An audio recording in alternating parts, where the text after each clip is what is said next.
Well, the NFL offseason really feels like it's underway now as the combine is going on right now out in Indianapolis. We're going to talk about what's going on there, what Aaron Glenn and Darren Muji had to say. Also, we're going to talk about this class of free agency, in particular, the defensive players who can help out one of the worst Jets defenses that we have ever seen. We're going to talk all about that, plus 3 and out. Plus, don't forget to hit that thumbs up button so that we can spin the wheel a little bit later. Guys, you know what's up. It is Wednesday night. It's 7 p.m., and we are live.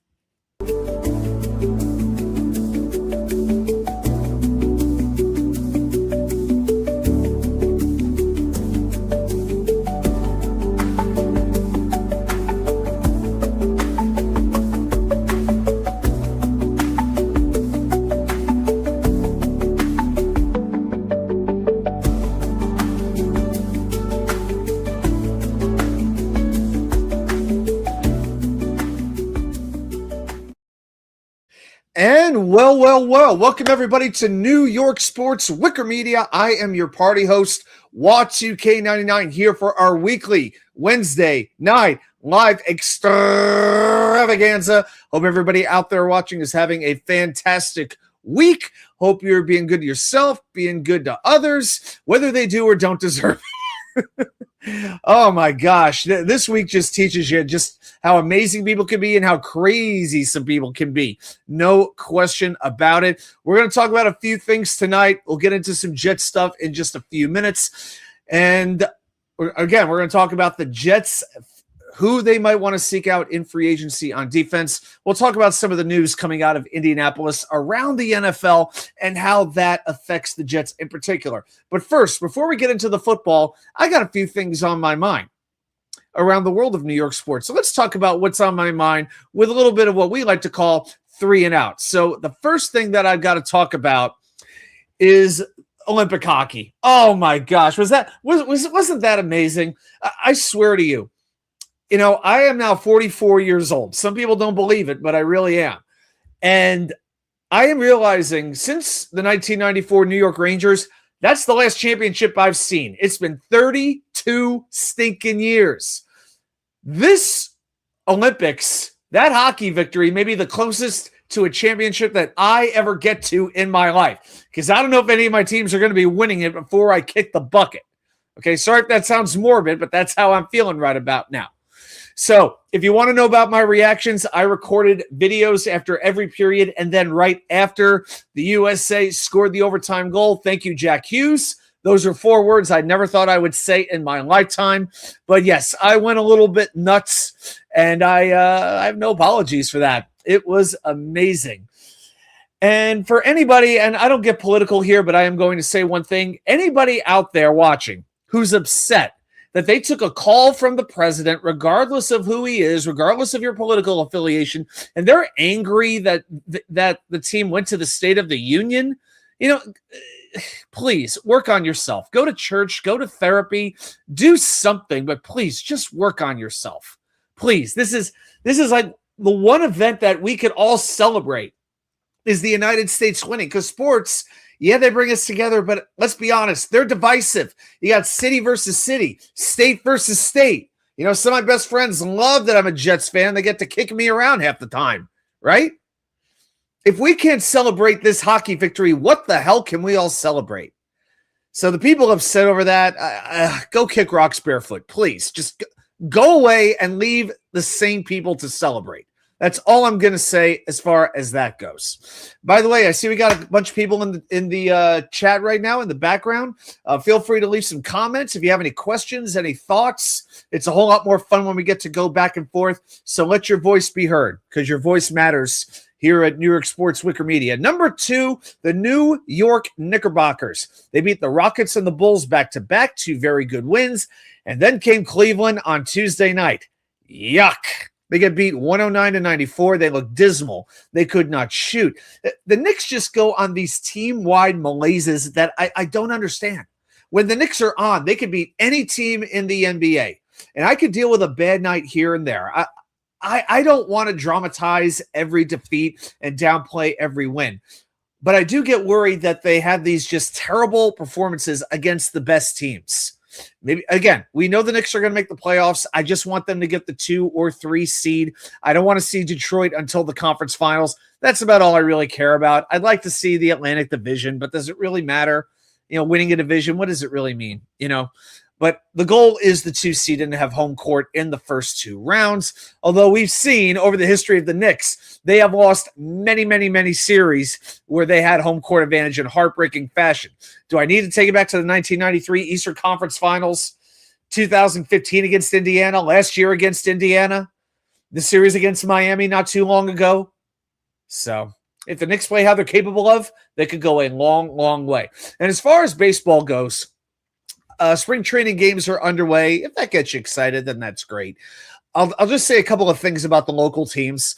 For the Mets, Ryan Lambert, how impressive is he? 99-mile-an-hour fastball, and I talked about him. I do a series, Top 20 Mets Prospects. I do it every year, and I ranked him 19th in the Mets farm system. Well, he looks better than he did last year. His location is far better. And last year for Brooklyn and Binghamton, he was overpowering. A 1.8 ERA, 1.16 whip. He allowed just 31 hits in 50 innings and struck out 81. 81 strikeouts in 50 innings. That's an average of almost 15 per 9 innings. That's crazy good. That's even better than Edwin Diaz at his peak. So I am very excited to see what Ryan Lambert can do. And also, good news for Francisco Lindor. He had the stitches removed from his surgically repaired left hand on Tuesday. He is still on track for opening day action, and he should be back to baseball activities by the weekend. So probably 2 to 3 days, according to Carlos Mendoza. With the Yankees, I'm a little bit unsure about the health of their starting pitching. If they've got a healthy rotation, I think it's the best or second best in baseball. They're going to get Garrett Cole back, but they'll have to weather the first stretch of the season without him, without Carlos Rodon, and Clark Schmidt. Now, maybe a full season of Cam Schlittler will lead them to more wins, although he's dealing with back issues. And then you have Luis Heel, the 2024 Rookie of the Year. He's got to bounce back after a 2025 that was full of injuries. And then you've got Will Warren in his second season. He had his ups and his downs a year ago, and he's got to step up in his second season. So then, of course, you have Max Fried, but how will the Yankees surround Max Fried? Okay, guys, so that is all I've got for 3 and Out tonight. So if the mouse wants to cooperate here, let's go ahead and remove that. And I think it's time to get into a little NFL. It's time to get into the main event. And it is time to do that right about, let's see, is this mouse working tonight? Let's see here. Let's get a little more creative here. If this thing isn't going to work, then... technology is great when it works, but then sometimes it just doesn't work, and you just don't know what is going on with it. Let's see. I'm trying to get to the champ at the media assets appear frozen. Oh my gosh! Well, I'm not about to get out of here and go back and to reset and start it back over, but we're having a few technical issues tonight. Nope, that just moves the StreamYard thing around. See. This is just a real show. What can I tell you? Well, we don't have everything down perfectly all the time, but what are we going to do? Let's see. This lame music works. Yeah, I'm not going to. I cannot play. Oh man. Yeah, so it's like I could click around here, but I cannot click to bring up our music. It is just not working. Let's see. Maybe page down will work. I don't know.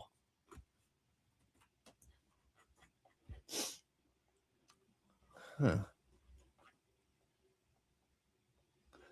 Boy, oh boy, oh boy, oh boy. Sorry about the technical glitches here tonight, guys. All right, well, you know what? If we got to do the show without sound effects, then we'll just have to make do with it. All right, but as New York Jet fans, we are, why we're here, to discover our superpowers. That's right. Apparently, our head coach has a superpower, and it's calling defense. So I would ask you, the chat, what is your Jets superpower?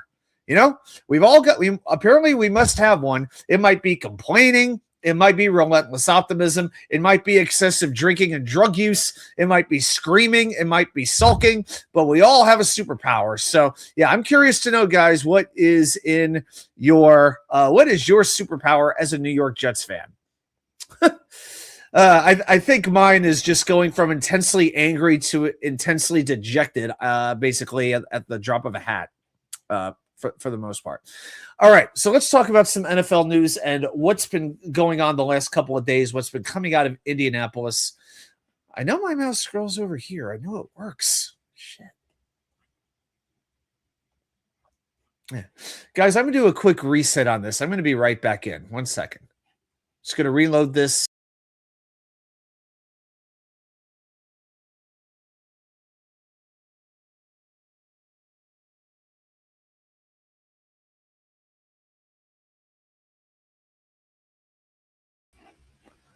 All right, guys, there we go. So, all right, so let's try this again, see if this works. There we go. Okay, now the sound works. Now that I did a little reset, so I'm going to add my slides back in, and I think we're going to do a little. I think we're going to do a little chant. So I think I got one in me. I think you got one in you. So everybody, say it proud, say it loud. Let me hear it. Jets, Jets. Okay, yeah. Now I feel like I'm dealing from a full deck of cards here. All right. So as far as tags go, franchise tags, the only one that we've heard about so far is Kyle Pitts. The Atlanta Falcons will be giving him the franchise tag, so he will not be leaving Atlanta, nor did I expect him to be anyway. The bigger news for the Jets is that Tyler Linderbaum, the Ravens center, will receive, according to their GM, Eric DaCosta, quote, a market-setting contract offer.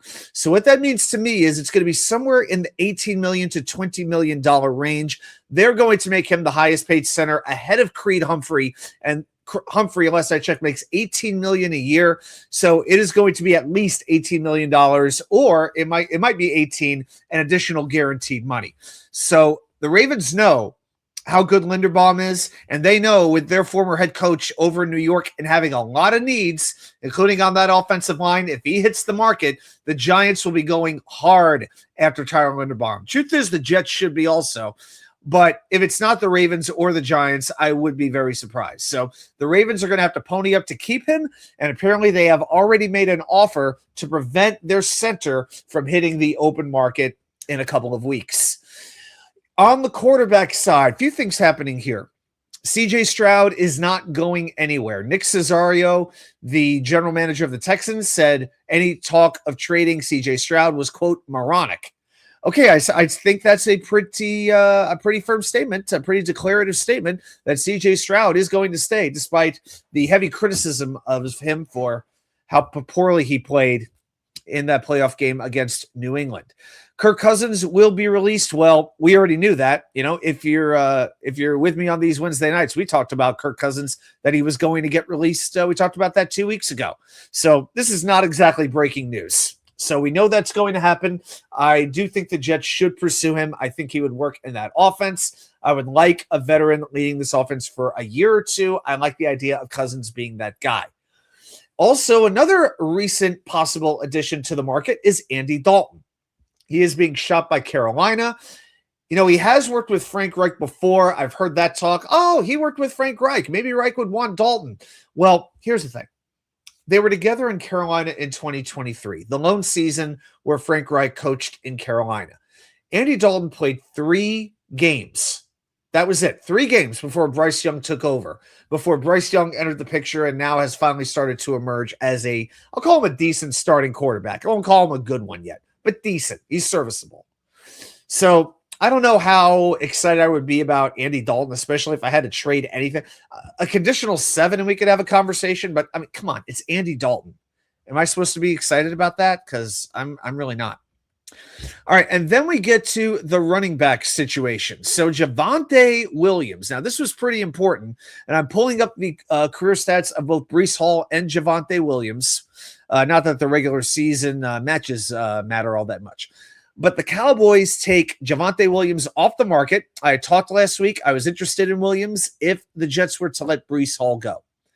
And the Cowboys ink Williams for 3 years, $24 million, $16 million guaranteed. So 2/3 of the contract is guaranteed. So let's think about this.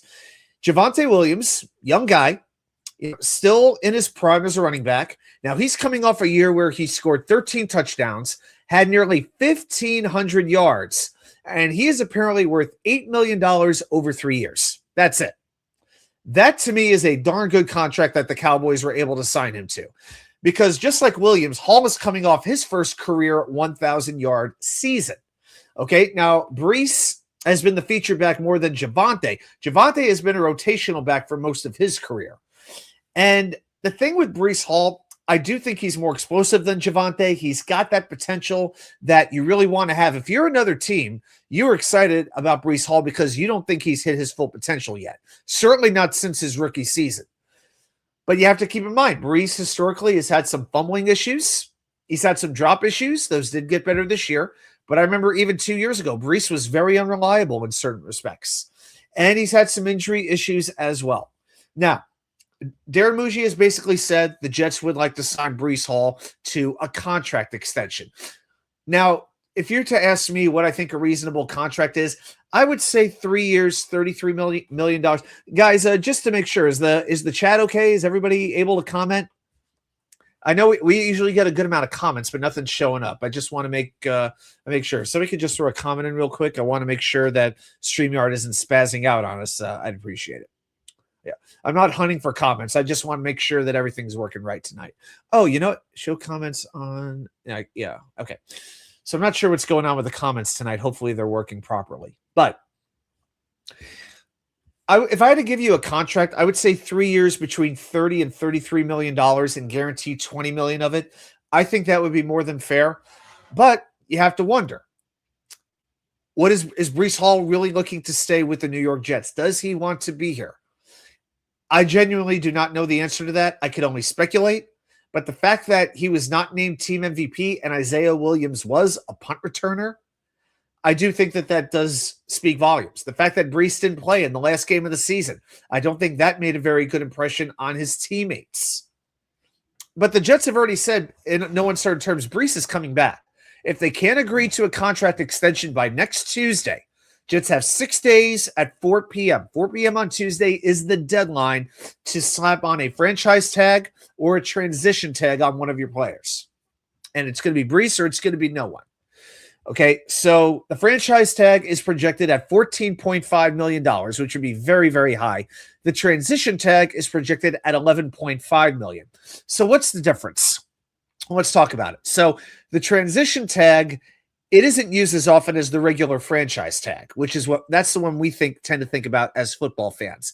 But the transition tag makes more sense from a cap perspective, from a money perspective. The Jets basically would sign him would apply the tag to him. Other teams could sign Breece, but the Jets have the right of first refusal. The downside is if another team, say Kansas City, if they sign Breece to an offer sheet, if the Jets were to not match, they get no compensation if Breece walks away. He wouldn't even count towards the 2027 comp pick calculation. So it's basically the same thing as letting him walk. Okay, so basically a transition tag allows the other team to do the heavy lifting of figuring out his 1 year contract. Now the franchise tag is very costly at $14 million. And like I said, is Breece willing to stay with the Jets? That is the most important thing. Now, if you're wondering, well, can you trade Breece? The answer is yes. You could do that. A player with the transition tag can be traded, but the player must sign the tender, before the trade can be executed. So it could be a sign and trade. But again, if I'm the Jets, what am I expecting to get back for Breece Hall, who has 1 year left, unless the other team is signing him to a contract extension? I don't know what kind of assets I'm getting back for him. I think the best thing is to try to keep him. Again, 3 years in the low 30s, total about $20 million. I'd be very happy. I think it would be a very fair contract. Now, I need to do a little bit of venting. And before I do that, quick swig of water for the working man and working woman. And I sure am working 500 minutes of commuting each week on the road. It's a good amount of commuting. I need to do a little bit of venting real quick. I have seen a number of people on social media. Of course, most of these people are not Jet fans. These are the a-holes who just want to see us suffer, that want to see the Jets be a never-ending punching bag until eternity. Okay? And people are saying, oh, let Breece walk. Do right by Breece. There's no point in having any talent on the team since the Jets are tanking anyway. And look, I'm not going to swear this. I'm going to purposely not swear. After last week, I went off on that piece of garbage, Tom Brady. Okay, that was my angry side. I'm not going to do it 2 weeks in a row. But I will say this to any hater of the New York Jets who might happen to be watching this. Shut up. Take a step back and think for a moment. What kind of business sense would it make to let a very good running back, in my mind, potentially a top 10 running back in the league, top 5 if he's with the right team, what sense does it make to let him go for nothing, especially if other teams want him? And this is not exactly a loaded running back class in the draft or in free agency. Once you get past Jeremiah Love, there's not a ton there. The free agency class just got a good deal weaker. Brees is, in my mind, unquestionably the most desirable running back that you could bring in. Okay? So to me, to lose Brees Hall for nothing, it would be grounds for firing. It would be that egregious a mistake. This is the Jets, either their best playmaker or their second best playmaker. And watch, if he goes to Kansas City, trust me, they'll know how to use him. He'll be a Pro Bowler if he goes to a team like that. He goes to a contender. Look how good Quinnen Williams was once he left the Jets and went to the Cowboys, a team that, by the way, was not all that good last year. But he just had to get out of the Jets, and we saw what happened. I don't want Brees to be Quinnen Part 2. I really don't, because then you have to deal with replacing him. And again, with Quinnen, you got this whole draft package back. It was great. Several draft picks plus Mozzie Smith, who is absolutely useless. But you get multiple top draft picks. You're not getting that for Brees Hall in a trade. Maybe a mid-round draft pick if you're lucky. So to me, a trade makes no sense. You try to work out the contract. If it doesn't work out, you use the transition tag and just go from there. All right, so let's talk a little bit more about the combine. We'll talk a little bit about Indianapolis. So here's the schedule for the next couple of days. So there you go, combine news. There you go. It's always in Lucas Oil Stadium, very nice stadium in a decent town, decent American town, pretty decent town. Oh, hey, Billy, SBC. Hey, there you go. Okay, I just want to make sure that this was working. Okay, just tag him and he stays. Brees Hall goes where the Jets say he goes. That's exactly it. That's right. They said they're gonna keep him. So even if another team were to make him an offer sheet, it sounds like the Jets are going to keep him. So I'm good with it. So here's the combine schedule. So it starts Thursday, 3 p.m. when defensive linemen, linebackers, and kickers will be testing. By the way, Trey Smack. Remember Trey Smack? We talked about him a time or two on the show, the kicker. He made a 60-yard field goal today indoors. That's pretty good. Friday, February 27th, 3 p.m., defensive backs, tight ends. Saturday, 1 p.m., quarterbacks, wide receivers, and running backs. Tell you what, there isn't a single day on here I would not be paying some attention to as a Jet fan. And Sunday, March 1st, 1 p.m., the offensive linemen get their opportunity, and that's basically going to be it. So, yeah, pretty much every day, every single day. Let's see who emerges. Now, of course, you got to get a little careful about getting too enamored with the combine and what these immeasurables do, because it doesn't. They can measure arm length, they can measure 40 speed, they can measure jumping, they can measure bench pressing, but is the guy a football player? Does he truly love football? There's no test to measure that. And to me, if you don't love football, then how much of a chance do you really have to become great? Hey, Tony, sign Cousins to give offense a chance to produce. I'm with you, buddy. I'm with it. Jets signed Kirk Cousins to a 2-year contract. I'm game for it. I'm in. I don't know what kind of contract he's going to be looking for, but I would be very interested in it. Yeah, I think it makes sense. Now, yeah, I have a couple of ideas. We've talked about quarterbacks before. I think you guys know who I would want and who I wouldn't want. Kirk Cousins, Mac Jones. I'm down for them. Malik Willis, I just don't think that's going to happen. I think there's other places that make more sense. And I think somebody's going to make him just a stupid offer that the Jets simply can't afford to make for somebody who's that unknown. Okay. So I don't think Malik Willis is going to happen. You know how much I want to avoid Kyler Murray at all costs. That is, to me, about the worst thing that they could do. Between the player, between the person, between the contract, to me, that is the absolute worst idea outside of bringing back Zach Wilson and saying he's our starter. That's about as bad as it gets. Okay, so let's keep going. Let's talk about some more stuff that happened in the combine. Arvell Reese spoke today. Spoke for about 13 minutes to the media, and just a couple of things that he. So first of all, he is expected to participate in drills on Thursday. I'm glad to see that he will be doing that. Thought he was pretty articulate. Thought he gave very thoughtful answers. You know, took a second to think of what he was going to say before answering, but kept his answers relatively brief. So I kind of liked his approach and how he carried himself to the media. You know, was not too outgoing, wasn't too out there, but wasn't too buttoned up as well. I thought he had a nice balance with his personality. He said he saw himself really as an outside linebacker first, but he likes playing edge as well. He's played both. I really think he is that kind of player that I think he could fit into most defenses. Not saying that he would be the best player the Jets could pick, but I think he is the most versatile piece, and that is something that Aaron Glenn really values. Aaron Glenn knows, and so does Darren Muji. They have to bring in players who will contribute and contribute quickly. They have to take the highest floor players, in my mind. You can take some chances later, but you cannot you have to have at least very good players with these two first picks. You absolutely do. The great Nick Shine is here. Oh, yeah. About the only, yeah, there you go. Oh, look like, what's he doing there? Is he dancing? Okay. D-, he says. I think that could apply to a couple of things there, but all right. Nick, hope you're doing well. Hope the blood pressure is getting back to a good place, and I look forward to being on with you again in the near future for sure. Hope you're having a good night, my friend. All right. So Arvell Reese. Oh, it's a guy fencing. Okay. D-.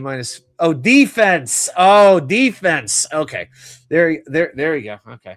You know, I always thought in Atlanta, remember they had the Olympics in Atlanta? I thought they were going to give the guys like baling wire and sheet metal. You know, it's like, you boys see if you can ham this post down. Ready, go. That was the fencing in Atlanta, I do believe. But okay. Yep, fencing. Okay. Yes, defense. Yes, I understand.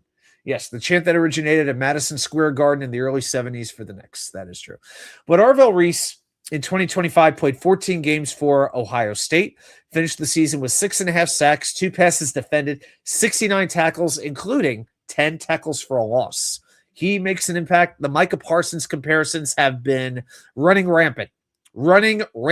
And you know, it's very easy to make these player comparisons, but when I hear Micah Parsons, it's like, he better, yeah, my expectations get way up there, and I give the guy very, very little slack. It's like, no, I don't want to hear that he's new to the league. If he's Micah Parsons, he's making an impact, and he's making one immediately, okay? Because that's the kind of player Micah Parsons is. Like, he lifts up the whole defense.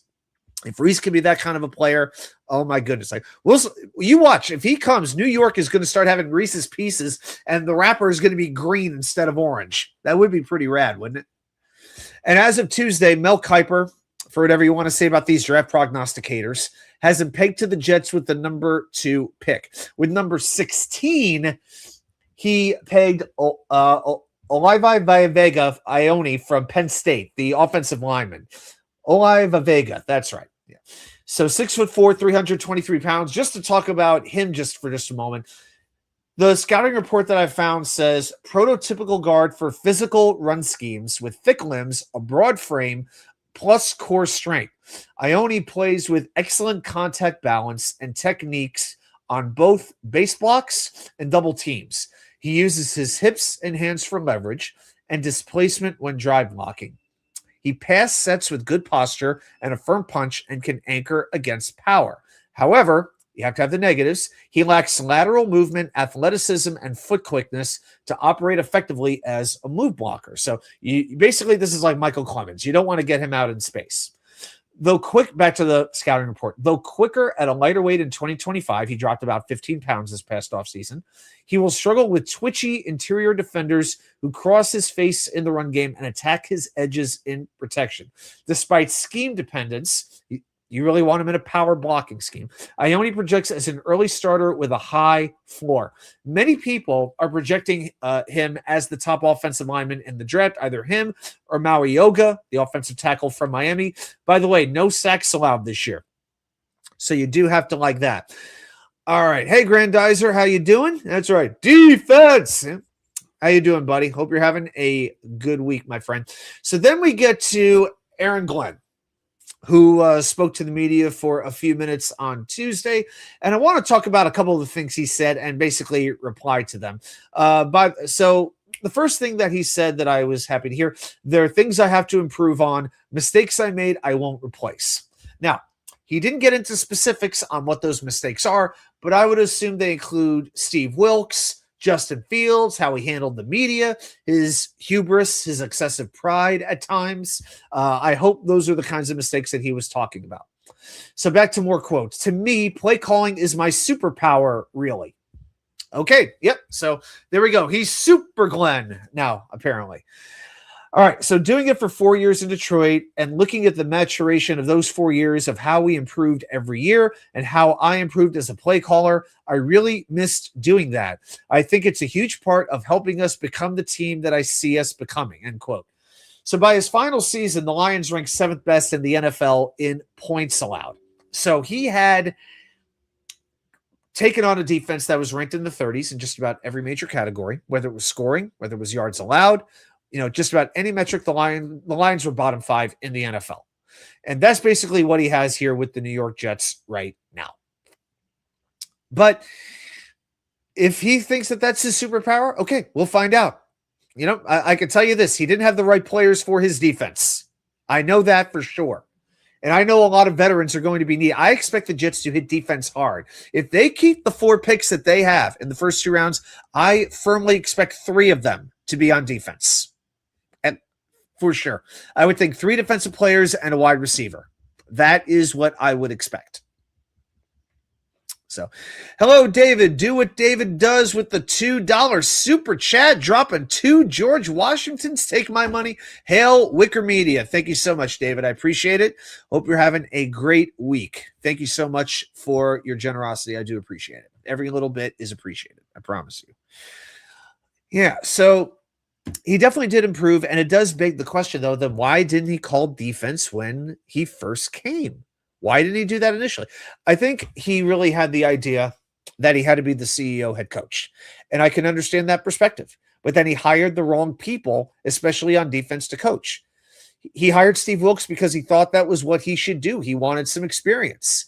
Makes sense, but he wound up running a completely different defense, a defense that was not suited to the players that were on this roster. We could see it early on, and those who didn't know better, certain radio hosts and certain fans, they would talk about how, this guy's Sauce is overrated, Quinnen's overrated, Jamian's over. Not when every player is underachieving that much. That comes down to coaching, the scheme. It's not on every player collectively deciding I'm going to suck right now.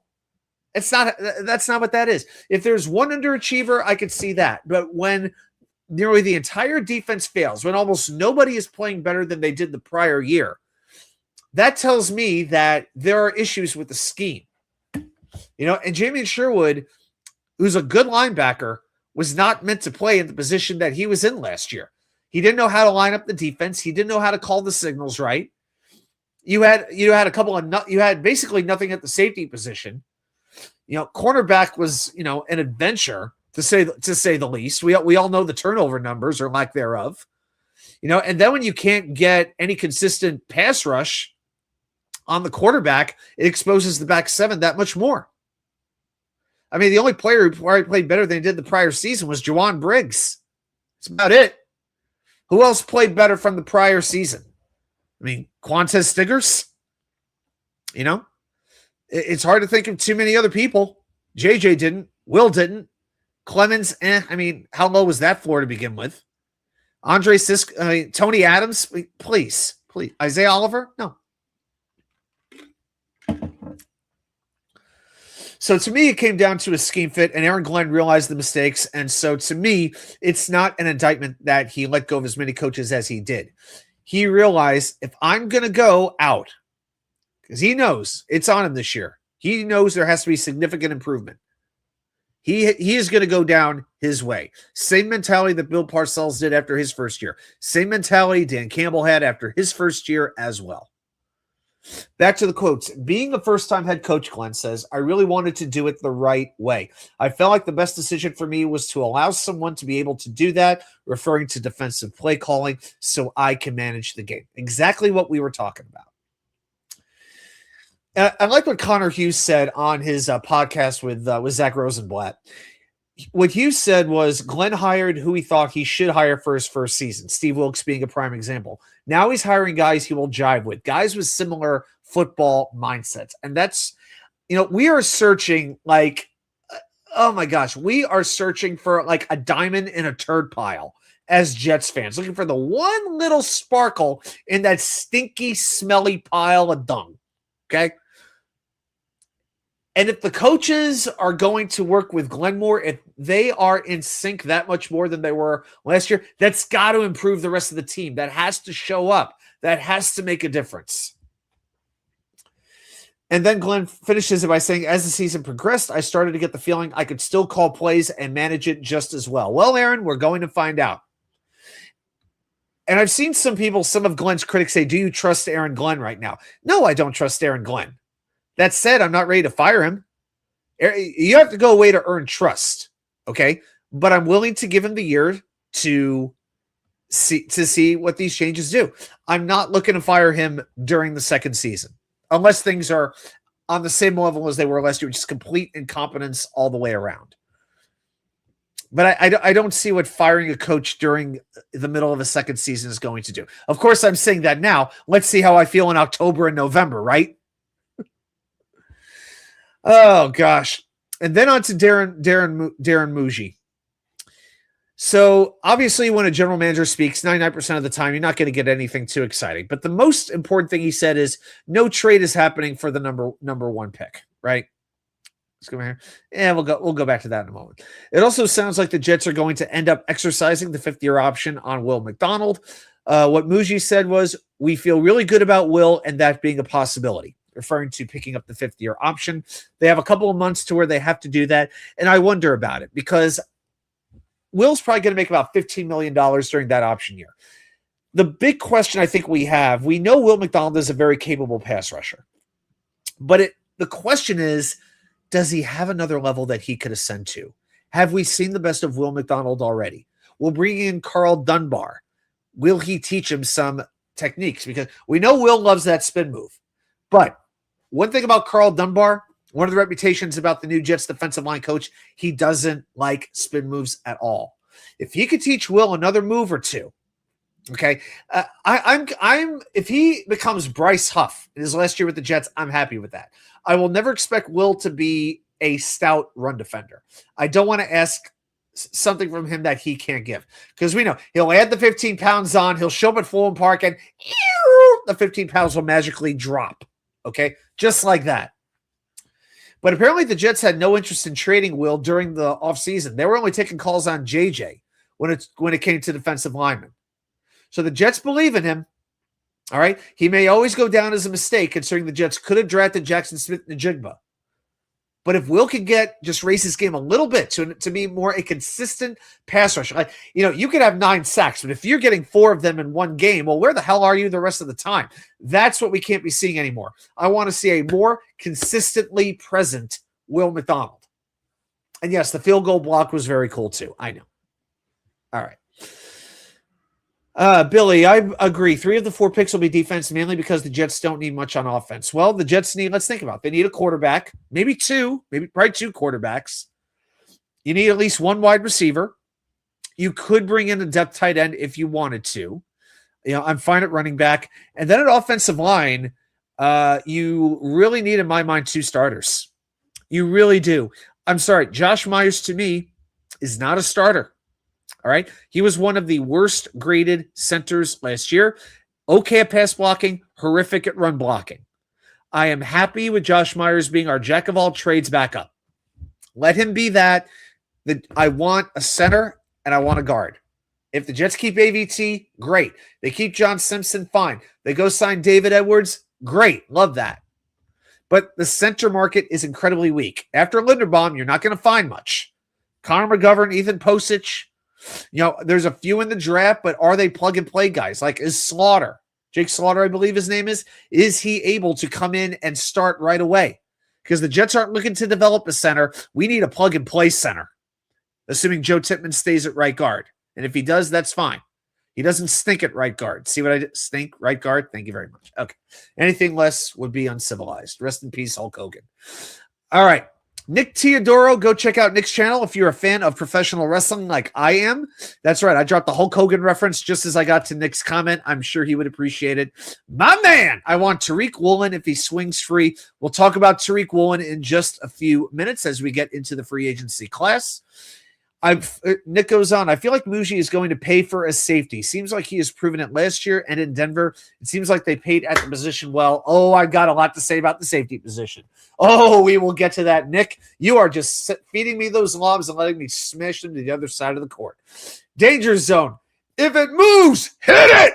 That's right. Hit that thumbs up. Again, we get to 15 likes. We will spin the wheel. I have created a new wheel, the Jets kicker wheel. So maybe we'll get to do that tonight. Right now, we're a little bit short on likes, so definitely be sure to hit it. Tony, is the Bills center available in free agency? As of right now, he is. Connor McGovern, not the one we used to have. This is the better Connor McGovern.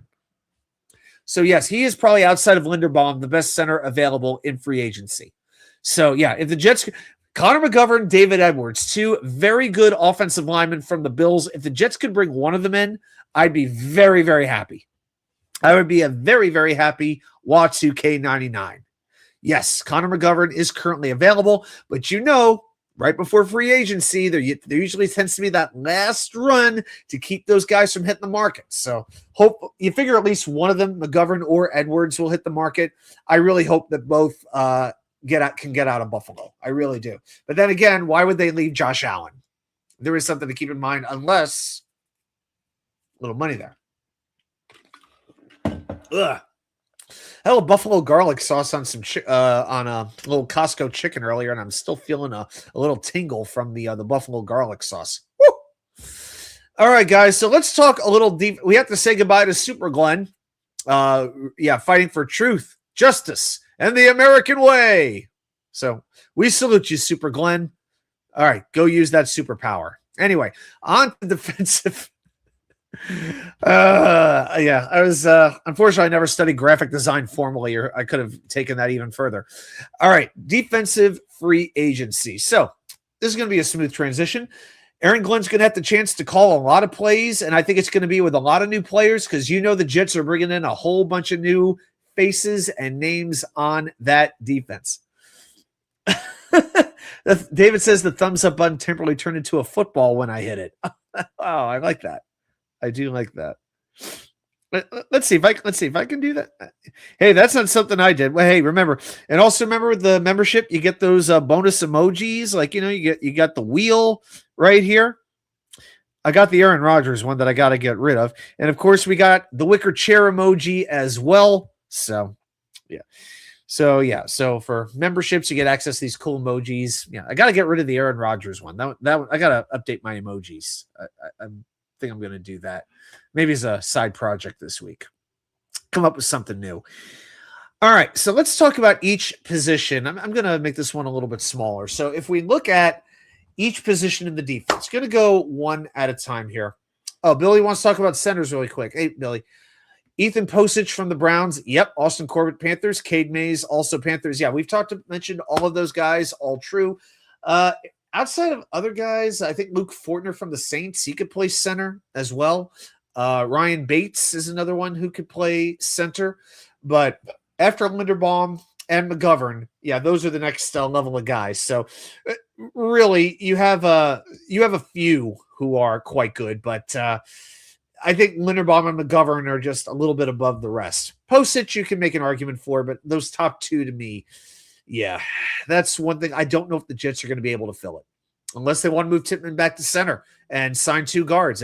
Maybe it's Simpson at left guard, Tippmann back to center, and AVT at right guard.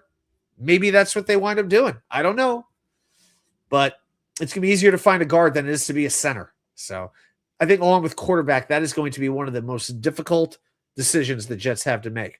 The great Danger Zone has gifted 5 New York Sports WickerMedia memberships. Dane, this one's for you. Thank you so much for that. So, some new members: Tony Alexio, Danger Zone, Do What David Does, Darren McCollum. Darren McCollum. I don't remember. Darren, are you new? If you are, feel free to leave a comment and say hello. And the Nick Shine Show, who I've never heard of before, he is here as well. So all members of the channel, so you get that emoji access if you would like to drop a couple of emojis. So, yeah, the more members we have, the more emojis we can use. That's kind of how that works. So, yeah, but I could work on creating a couple. I could work on that. Nick gifting yourself elite move. There you go. So, yeah. So, yeah, Danger Zone received a gift membership by Danger Zone. The generosity is just overwhelming all of us, brother. David D going crazy with the emojis right now. Boomerang. Yep. Wow, I see we got 12 people hanging out with us right now. Some people just dropped in. Hello.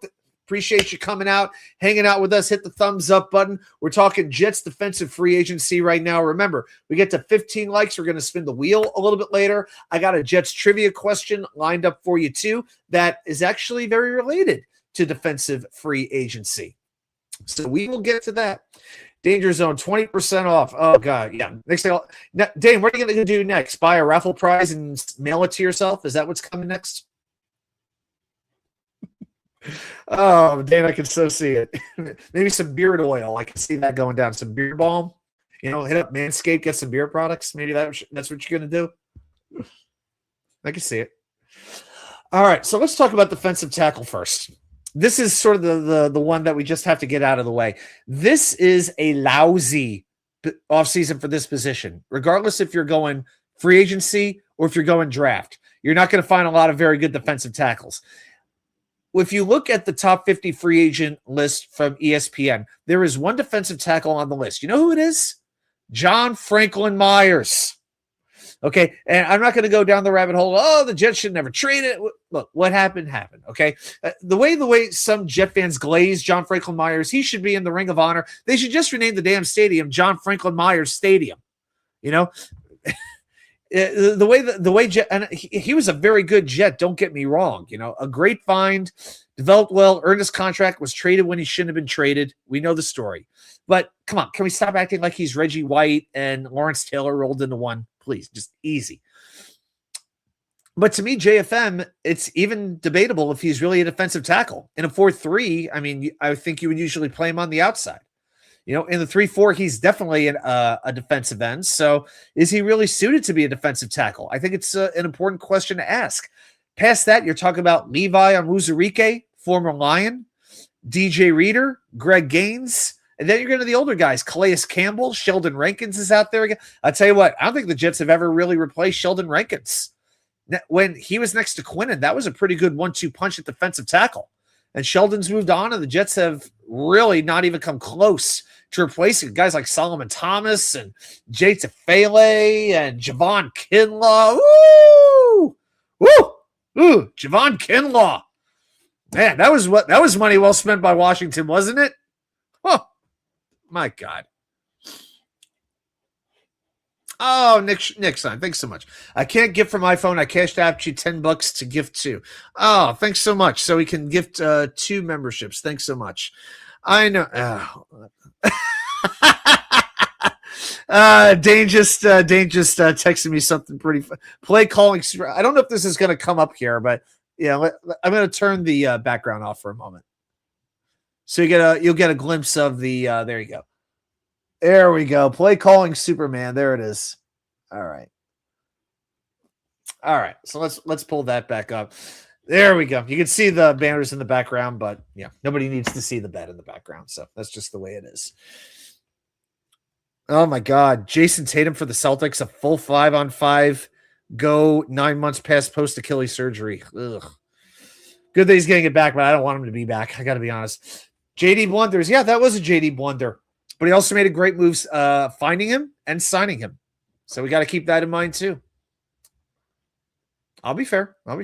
I know I'm a Joe Douglas truther, and that may have been his worst move. I would even say it might be worse than Zach Wilson because, again, who's the other quarterback that they passed on? they didn't have to trade JFM just to fit in a complete malcontent and Hassan Reddick. All right, so I have to figure out how to do this, but okay. All right. I didn't get a notification yet, but I'll be watching for it. Okay. So with the way the defensive tackle situation looks, I could actually see Juwan Briggs and Harrison Phillips being the starters again next season. And I keep coming back to this. I hate to keep coming back to this. Why did the Jets cut Leonard Taylor? Why? I don't know if there was another move that was more confusing or strange than cutting Leonard Taylor in the middle of the last season. And then he goes on to the Patriots and becomes a useful player for them. Okay. I'm not saying he's going to be a Pro Bowl player, but he is more than an adequate NFL player. And there's just no doubt about it in my mind. He is. But instead, the Jets had to keep freaking Jay Tufele and play him. Really? They kept him over Leonard Taylor? That just made no sense to me at all. It still doesn't make any sense to me. But then we go to edge rusher, and there may not be a position as strong in this offseason as edge rusher between the draft and free agency. And for a Jets team that ranked in the bottom 5 in both in quarterback pressures and sacks, the Jets have to have their eyes on this position. I expect them in on the market. Now, of course, you have Trey Hendrickson, who's going to make tens of millions of dollars. You have Jalen Phillips. You have Khalil Mack.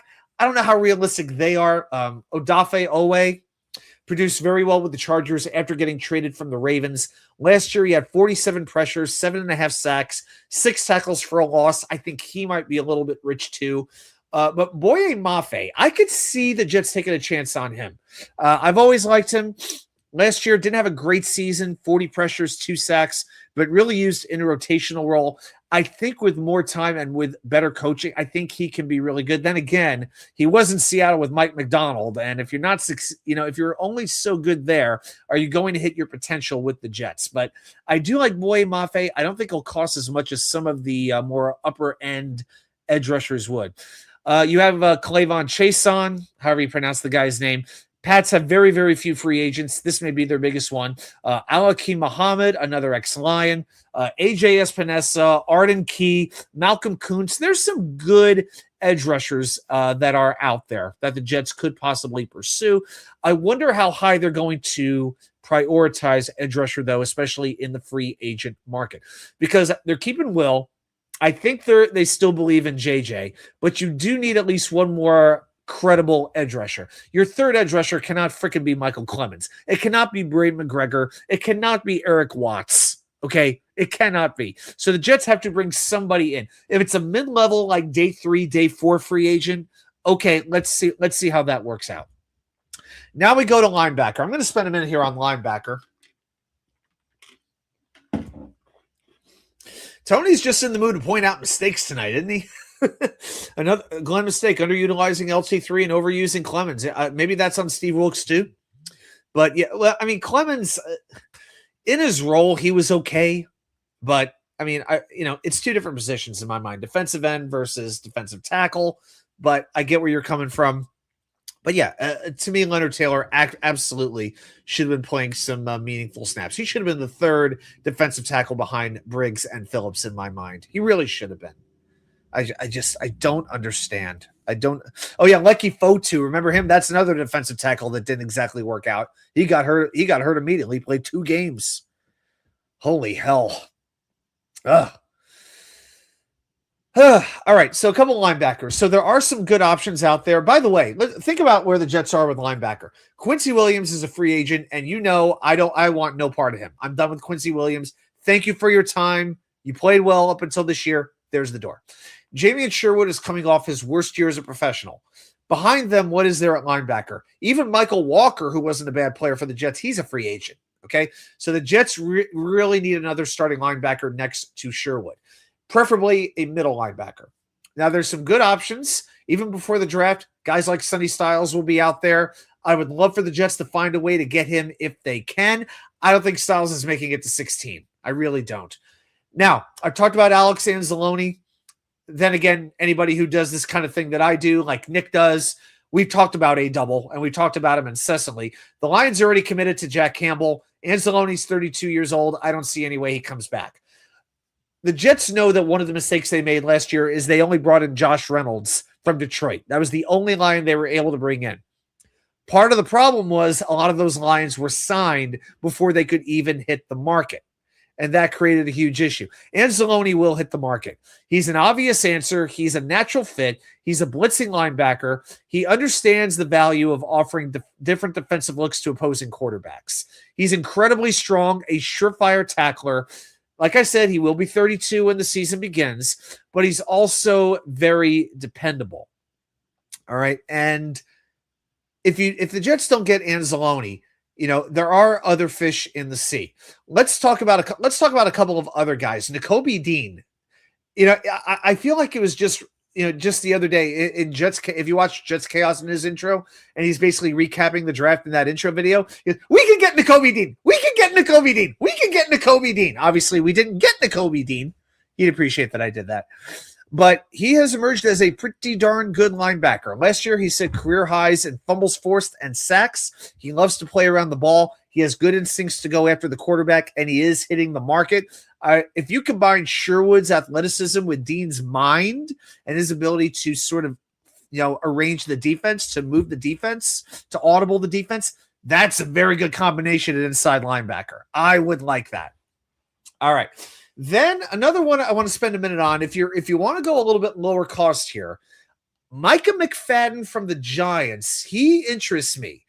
Now, he has developed into a good starting linebacker for Big Blue. He started 36 of his 48 career games, including 14 in 2024.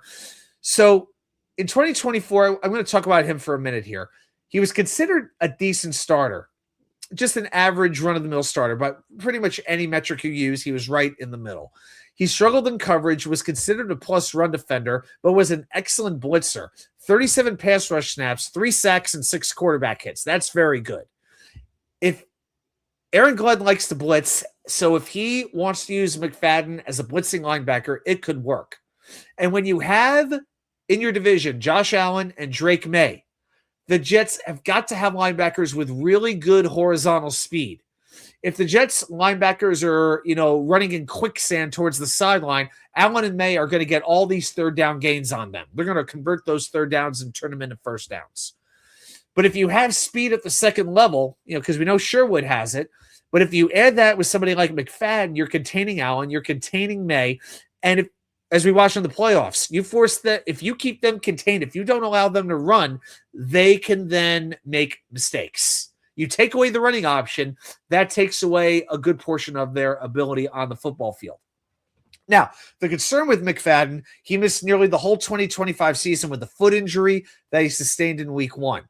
Throw in the fact that he was a 5th-round pick, he's going to be an affordable player. And I think that's perfect for the Jets situation because while they have a lot of money, they got a hell of a lot of needs as well.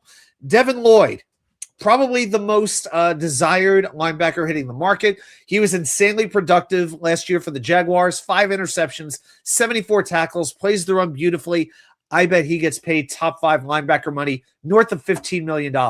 Would the Jets get crazy for him? Would they get that crazy? I don't think they would, considering they're already paying Jamian $15 million. I don't think you want to commit at least $30 million to 2 linebackers. I don't think it makes sense. Matt Milano is hitting the market as well, but he is becoming a little bit injury prone. But we know how hard he hits. Just ask Mike White about that one. Then you have Devin Bush. He's small, but he does hit hard. Was in Cleveland, so I like that. He has been learning under the tutelage of Jim Schwartz. That's encouraging. There's Leo Chenal, who Jet fans love. People loved him during the draft process. Kansas City very smartly took him, but he covers well. He is small. I think Chenal might fit better in a 3-4, and the truth of the matter is we don't know what the Jets are running. We really don't know with Dunbar. He likes the 3-4. I wonder if it's going to be a hybrid defense. Maybe the Jets are just going to bring in the best players they can and adapt the defense to the strengths of their players. We really don't know what it's going to look like. But then you throw in other guys, Jack Sanborn, Logan Wilson, Quay Walker from the Packers. There's a lot of good linebackers out there to acquire. And I think the Jets will be in on at least one of them. Cornerback, let's go to the secondary. Cornerback. It's a very good year if you want a slot corner. If you want an outside cornerback, going to be a little more challenging. Now, I've seen some people killing Brandon Stevens. Some people are wondering, is Jarvis Brownlee clearly the starter at slot cornerback? I would think that the Raiders and Bengals are two teams who will be pursuing outside cornerbacks very aggressively. I don't think the Jets are going to do the same. I would like to see A.Z. Thomas as a starter. Brandon Stevens does some things well, that struggles at other things as well. But with the contract they've committed to them, I don't know. I wonder if the Jets are going to go heavily after a cornerback. That is one of the biggest questions that I really have for this offseason. Are the Jets content with Stevens and Thomas at outside cornerbacks, or do they pursue a cornerback early in the draft or in free agency?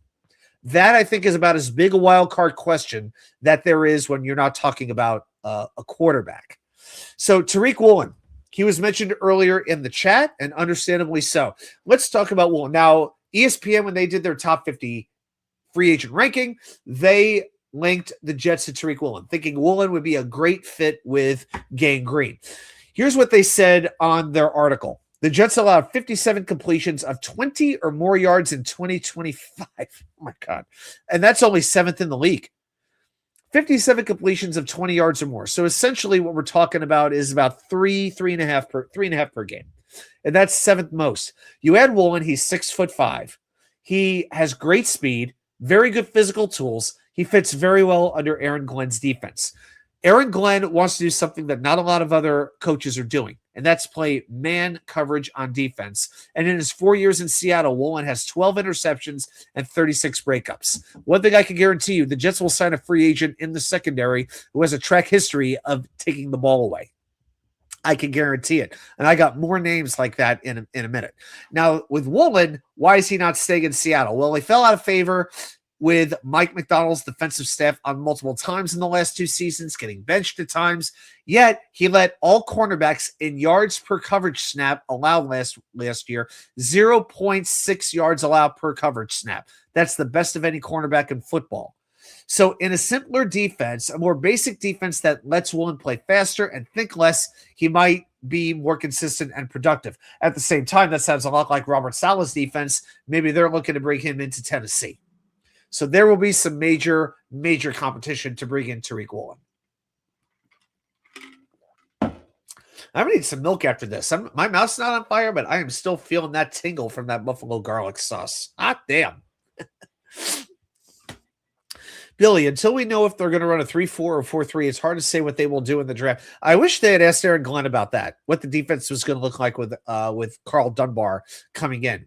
I'd say Brian Duker, but come on, Brian Duker is an errand boy. All right. What is Brian Duker? What is he? Please. Yeah. Aaron, how would you like your coffee? How many sugars? How much cream? Or do you like it all black? How do you like your coffee? What cup? Which cup this morning, Aaron? What else is Brian Duker doing? Please. Come on. We know why he took the job, just so he could have the title of defensive coordinator. What is he bringing to the table? That's one hire I just don't understand. I just don't get it. Yeah, so who knows what the defense is going to look like? But I think I would like to just have a better idea of what's going to look like, so I can project free agency, so I can project draft ideas. But we really don't know. We really don't know. Tony's hoping for playmakers with these holes. You're going to need a couple of them. Need some depth pieces, but you definitely need a few playmakers, and you definitely need them on that defense, especially in that secondary. All right, a couple of other cornerbacks: Jalen Watson from the Chiefs, Jamel Dean of the Buccaneers, top-level cornerbacks. Greg Newsome, he played outside for the Jaguars, could return to play slot if they want. Amik Robertson, that's a cornerback a lot of people are projecting to the Jets, another ex-Lion. This would be more of the depth piece. If they're good with Stevens and Thomas as their starters, Amik Robertson could come in, be that third outside cornerback. That would not be bad. He actually had a career year in 2024. From PFF, he had a defensive grade of 63.3. Pretty good. And then you have Alontae Taylor. That's an intriguing name. So he played with the Saints. He gives you that inside-outside versatility. He plays his best in the slot, though. He's going to be heavily pursued. He's a very fluid mover. He stops the run. Alontae Taylor is like a better version of what we had Isaiah Oliver do in the last 2 years. Can play just about anywhere in the secondary, but just a better athlete. So I'll be curious to see. And the Saints are a tricky one because now that you had Tyler Shugg in there, does New Orleans become like a destination because that's a team that clearly appears to be on the upswing? It's very, very intriguing. Hey, Rusty Spooner, bring in the draft knowledge here. Get Sonny Styles, D'Angelo Pons, and Dylan Tyneman in our first 3 defensive picks of the. Okay, wait. I just want to make sure I understand. So here's my question, Rusty, if you could explain. What do you want to do at number 2? Because do you want to get Sonny Styles number 2? And Dylan Tyneman, I've seen him projected going in the first round. I mean, I don't know too much about D'Angelo Pons. Is he projected to go first round, or could you get him in the second? Because Styles, I know, is going first half of the first round. Tyneman, I think, is going to go first round also. Where's Pons going? And who do you want to take it to? Rusty will always try to trade back for picks. Rusty is the eternal trader backer. Rusty, I trade back Spooner. That's just Rusty. What's up, buddy? How you doing? Hope you're having a good week, buddy. I appreciate it. Yeah, but Rusty will always trade back. I know. Yeah, but let me know what you want to do it too. That's what I'm curious about. Oh, I think I accidentally scratched my leg and cut my calf open. I'll be fine. Just a little thing on there that I gotta just. There we go. Just how to wipe that. Yikes, my leg. Anyway, I'm good. All right. So Sonny Styles, D'Angelo Pons, and Dylan Tyneman. Pons is the one I don't know very quite as well. So D'Angelo, did he go to Oregon? Did he play for the Ducks? Be like Pons on the Duck instead of Ducks on the Pond? He should have. He should have gone to Oregon. So that's what I'm feeling about cornerback. I'm thinking maybe a depth signing, but I wouldn't rule it out that the Jets could go after a starter there. You want to go with the number 2 pick for Sonny Styles? Okay, I think you could trade back and get him. You can get him at 7 or 8. If Sonny Styles is who you want above anybody, I would definitely be looking to trade back. Pons is looking like 33. Okay. I know you did. We all have certain tendencies. I tend to defend Joe Douglas. You tend to trade back. I know. That's what's up. Guys, we're at 12 likes, 3 more likes, and we'll spin the wheel in a little bit. Just got a few more safeties that I'm going to talk about. Also, I will talk about Caleb Downs a little bit since we're talking about safeties. I've seen some projections that the Jets are looking at Caleb Downs, so we'll talk about him as well. All right. So some of the free agent safety. This is where I want to make a splash. Right here, safety. The Jets need a veteran in that secondary desperately. If you want a center fielder, it's a good year. You want a box safety, a little harder. So here's some names for you. Brian Cook, that's probably the best safety that's out there from the Chiefs. Very well-rounded, plays the run well, great at coverage, started every game for the Chiefs the last 2 years. I'd be very surprised if he isn't off the board day one. Nick Cross from the Colts. Excellent tackler. Reich drafted him years ago. This is the box safety if you want to go that direction. This is somebody you want to play like Adam Archuleta. Reich drafted him years ago in Indianapolis. If you want to put any stock in that, Nick Cross is out there. Reed Blankenship. Oh, boy. I would love this one. Undrafted free agent with the Eagles. 9 interceptions in 4 seasons. For the Jets, that's practically a decade. Great work ethic, runs hard, has a propensity for forcing turnovers. Plus, he's got a little ring on his finger right here. You know what I'm talking about? A little Super Bowl ring. And then you have the Bears. Jaquan Brisker is a free agent. That's one of the more versatile safeties you'll get. Run defender, excellent. 73.7 PFF grade. Registered 27 defensive stops. 21, excuse me. In coverage in 4 seasons, he has 4 interceptions and 11 passes broken up. The other safety from the Bears is available, Kevin Byard. Byard this year, 7 interceptions, 93 tackles, 8 pass breakups. Byard's a little bit older, in his early 30s, but he will give you leadership, and he does have the ability to take the ball away clearly. And he was an absolute godsend for that Bears defense. All right, so one of those Bears safeties, very intriguing. Kobe Bryant. 4 interceptions, 7 passes defended. Formerly a cornerback, played opposite of Sauce Gardner at the University of Cincinnati. Plays well in the middle of the field. Ifeatu Melifonwu. Glenn knows him.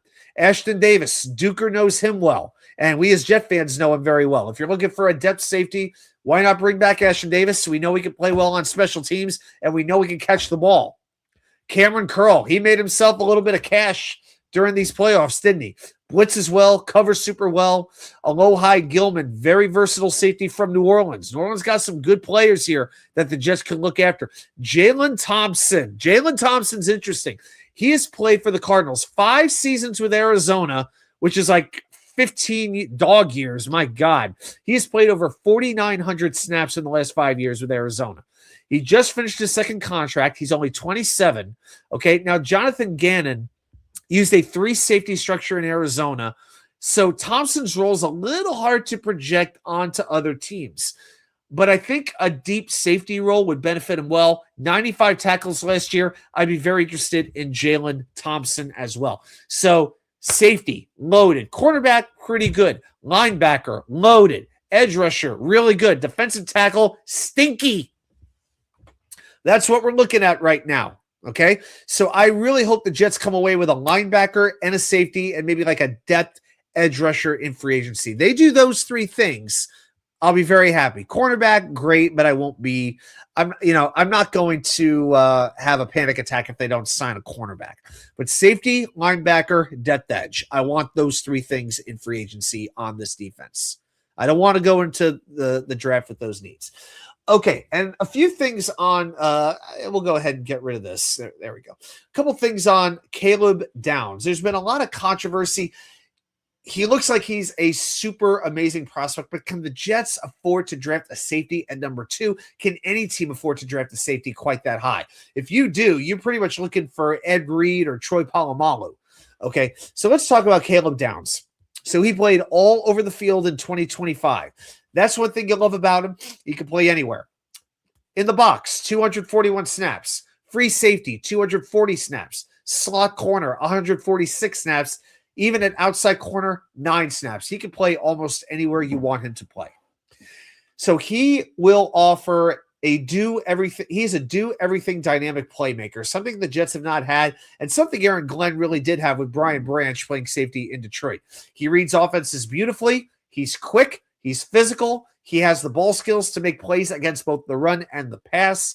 He can impact the defense's ceiling from the very back end.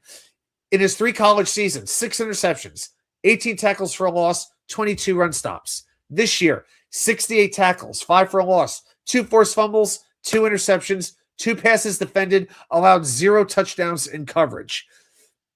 He also became a unanimous All-American the last 2 years, took home the 2025 Jim Thorpe Award for college football's best defensive back. And we look at what the Jets had at safety last year.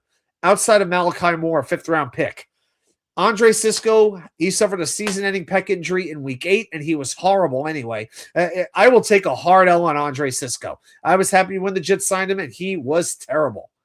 After that, the Jets starting safeties were Tony Adams, who logged a mere 15.5% missed tackle rate. I think as Jet fans, we are all done with Tony. I don't know any Jet fan who wants to bring back Tony Adams. I really don't. Then it was Sisco. Then you'd sneak in Isaiah Oliver. The most random guys are playing safety for the Jets by the end of the season. Guys who are bagging groceries right now. At Dollar General, not even a decent grocery store. So if you're looking for a player who is about as close to a can't miss as possible, regardless of position, draft Caleb Downs. But with the Jets' many needs, can they really afford to take a safety at number 2 overall? It's a big question. Rusty dropping the knowledge real quick. Pons played for Indiana. He's extremely good even for his size. In high school, he was teammates with Jeremiah Smith. Learned a lot. Very good. Also, the cornerback to shut down Jeremiah Smith this season. Interesting. Okay. He is this year's Upton Stout. Yep. Upton Stout. Yep. Very good. Solid slot cornerback. Okay. I'm gonna look this up real quick. D'Angelo Pons. Oh, and he was a JMU for. Oh, okay, so he was a JMU, so he knows Coach Kurt very, very well. I like that. Will eventually be average starter according to this 6'1", 5'9", 173 pounds. Likely a day 2 pick will be an above average starting nickelback in the NFL. Is what I'm seeing. Okay. All right, so if you want to take him, like you say, 44, okay, then I'm interested in it. But maybe the Jets do believe in Jarvis Brownlee. But I definitely like the idea of Tyneman and Styles. I do like those ideas. Then again, if you go inside linebacker and safety with your first 2 picks in the first round, that's going to be a hard sell if it's not a premium position like edge rusher, wide receiver. Obviously, it won't be quarterback, but even corner, Yeah, it's hard to imagine the Jets not getting a receiver with one of those early picks. It's hard for me to envision that. But who knows what might happen? Who knows? All right, and just a reminder, so March 3rd, next Tuesday is the deadline for franchise and transition tag use. And the start of free agency is March 9th. That's when you can start to legally tamper. So that is, how was that, a week and a half away. Yeah, week and a half. That's it. Yeah. And then March 11th, 2 weeks from tonight, is when free agency officially begins and you could sign official contracts. So next week, maybe I'll do like my top free agency targets. We've gone through a number of players, and maybe I'll just rank them regardless of position. We'll do something like that. And by then, maybe some more contracts will have been signed. Maybe we'll know a little bit more than we know right now. So yeah, so let's see what winds up what winds up happening there. Okay, guys, I'll tell you what, it is about that time. Yep, I think it's about that time. Every week, you know what happens. I head down into the labyrinth of Jets knowledge. I bust open the books. I dust off the Encyclopedia Britannica. I pull up the Jets dark web, and I, Watu-K99, challenge you, the most loyal fans of the most loyal fan base in the National Football League. Just how much do you know about your New York Jets? So if you are ready, let's play Jets Trivia. Okay, so here we go. Tonight's question, we're going to talk about defensive free agency, more of a historical NFL free agency. And we are going to go back in time and talk about one of the most meaningful free agents the Jets signed from a defensive perspective, that being Bart Scott. So by the way, the rules for anybody who may be new, I will put 5 minutes on my timer, and I will ask you the question. Put your answer right down there in the comments, and I'll let you know if you are correct or incorrect. So tonight's question, the Jets signed Bart Scott as a free agent. At what college did Scott play football? It's no secret the Jets hired Rex Ryan, and pretty much at midnight, as soon as free agency was open, the Jets were on Bart Scott's doorstep, basically signing him away, making their pitch to sign him away. They weren't going to go after Ray Lewis, as it turns out. He was available too. They knew Ray Lewis was probably not ever going to leave Baltimore, but they sure took Bart Scott. And I'm not going to say Scott was the best linebacker I ever saw. I'm not going to say he was a great player, but he was the character. He was the cheerleader. He was the soul. He was the heart. And that does mean something.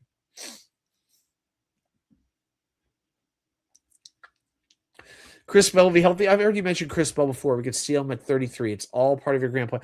I will say, if nothing else, you are always doing research. Chris Bell, the Louisville wide receiver. That's right.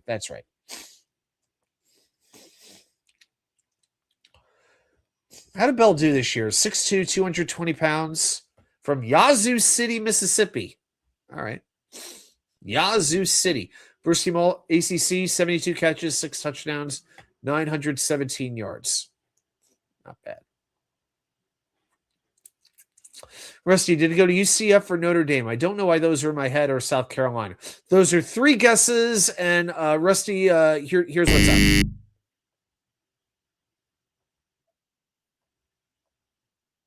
Oh for 3.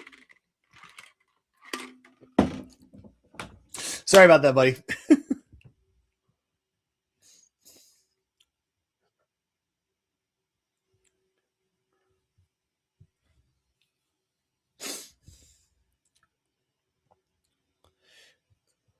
All right, chat.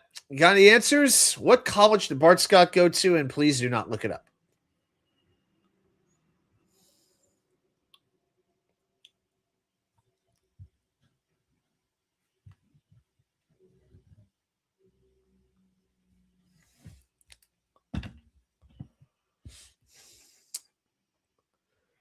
All right.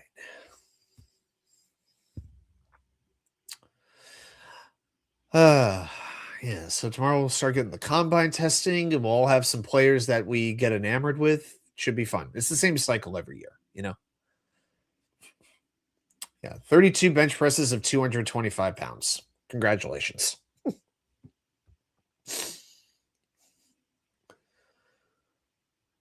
All right, guys, I see we got quite a few people in the chat. Where did Bart Scott... Are you able to hint with the conference? I'm not even sure I know the conference. I will say this: it is not one of the big four or big five, however many major conferences there are now, considering how college sports is constantly changing. Yeah, if I gave you the conference, I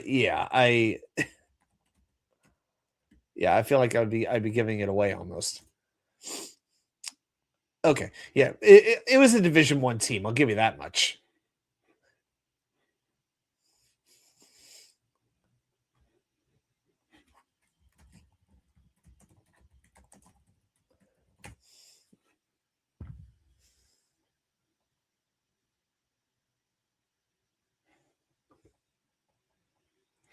Ooh.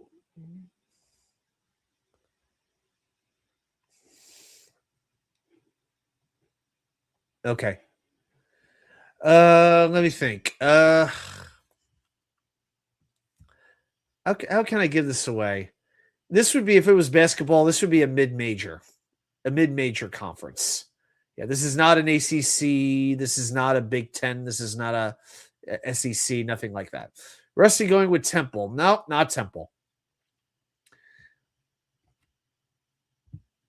All right, less than a minute. Let's see. I'll give you. Walt Clyde Frazier went to the same school, played basketball there. No other Jet went to the school, by the way. I did look this up. But think middle of the country. Middle of the country.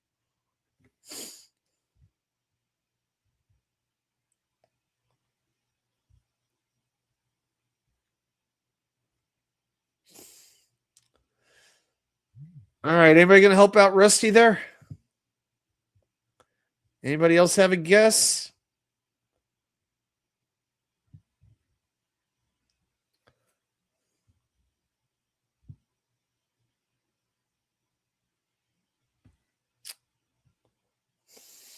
All right. Rusty, Western Michigan. Now, Scott Foster with the late save just as the buzzer was about to go off. Scott Foster, you are correct. Southern Illinois University, home of the Salukis. Did the Walt Frazier clue give it away? I'm just curious. Yeah, Southern Illinois. Yeah, basically, which may as well be Missouri. I can tell you. There's not a whole heck of a lot going on down there at the home of the Salukis.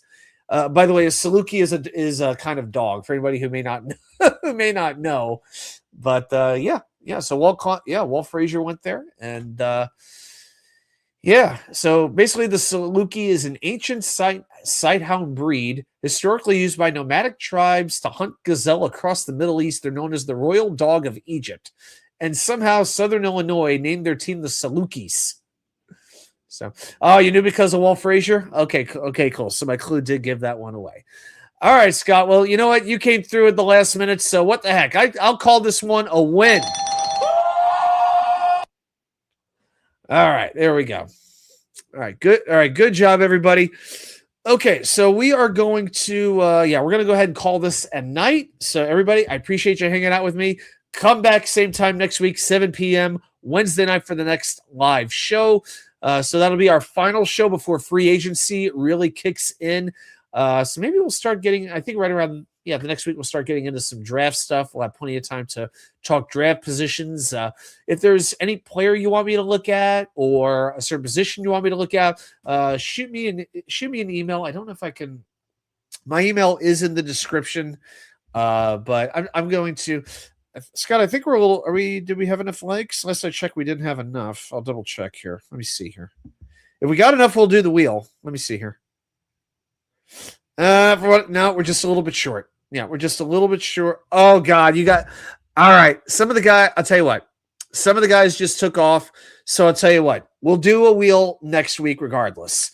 All right, so I will save a wheel for next week, just because it is a little bit late. Okay. All right, yeah, because we had a few people, but a few people took off. So, yeah, I don't want to deprive them of it. So, everybody, thanks so much. But again, if you do want to reach out, I'm just going to pop my email in here.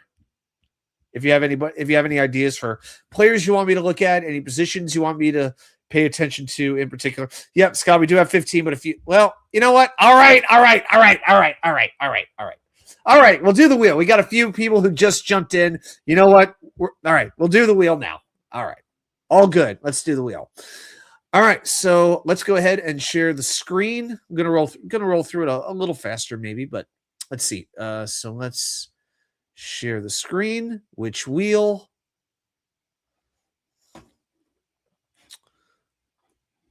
Okay. All right. So the first thing we're going to do is which wheel. So this will tell us what wheel we are going to do tonight. So let's spin that wheel. And depending on the wheel, we may do a top 5. We may do a top 10. Oh, okay. Jets offensive lineman. Have we done this one before? Maybe once. If so, we've only done it once. All right. So let's pull it up. There we go. So we have a lot of Jets offensive linemen. This one's going to be fun. Yeah, this is going to get pretty crazy. I'm going to pull up also Jets PFR. Yeah, it does get a little bit hard to judge offensive linemen with like stats and things like that. So we will do the best we can. And yeah, let's just go after it. Yeah. All right. So everybody, for anybody who may be new, then what we're going to do, we are going to, oh, wait a second. Oh, yeah. Okay. I had it right. I thought I had one name incorrect, but yeah. I saw Laken Tomlinson for a second. I thought I said LaDainian Tomlinson. So there we go. I got to click there so that I don't freeze up the way this whole system works. Okay. So we have a bunch of New York Jets offensive linemen from over the years listed on this wheel. We've got we've got pretty much everybody you could want and everybody you could not want. Okay, so we're going to spin the wheel. We will do 10 spins, and we are going to blind rank these players. And we'll go ahead and do the picks tonight. So go ahead, everybody who wants to do this, go ahead and claim a player. If we land on that player, you get to put where on the list that player goes. So let's say you claim Alan Faneca. We land on Alan Faneca. You can put Alan Faneca in any open spot that you want. And at the end of it, we want number 1 to be the best player, number 10 to be the worst player, and we want everything to be in order.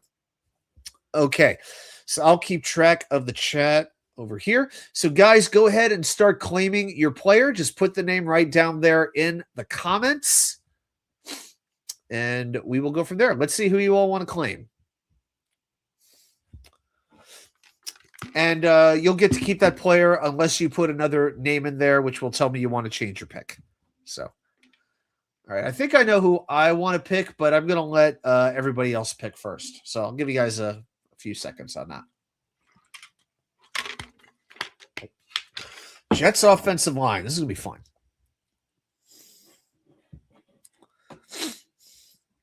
All right. So Scott, Rusty. All right, Rusty's here. Rusty, Scott. Okay. I know we got a few people hanging in the background, so feel free to do this. Yeah, your voice matters. Your vote matters. So Rusty wants Winston Hill. Scott wants Laken Tomlinson. I'm going to take Tyron Smith. Why not? I feel like taking a lousy Jet, you know?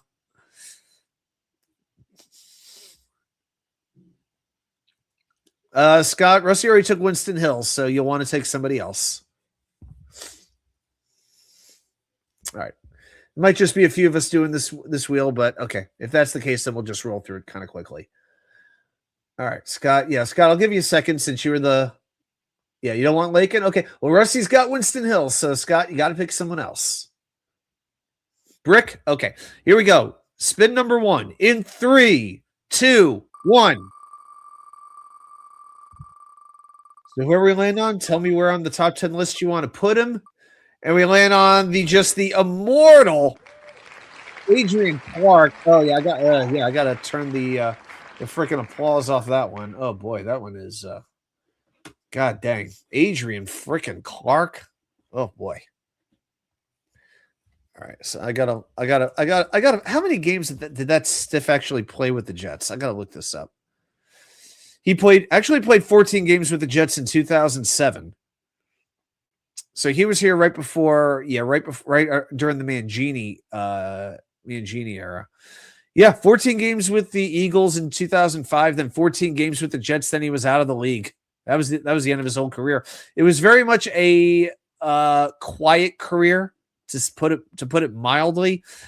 I don't know if I could kill him because we don't have I don't remember him as being good.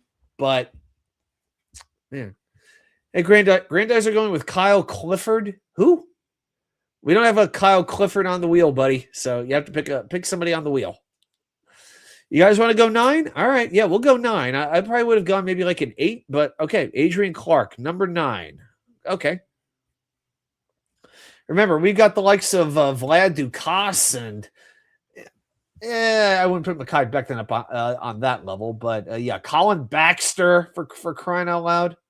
Yeah, that actually may not be the worst idea because we've had some good offensive linemen over the years. All right, spin number 2 in 3, 2, 1.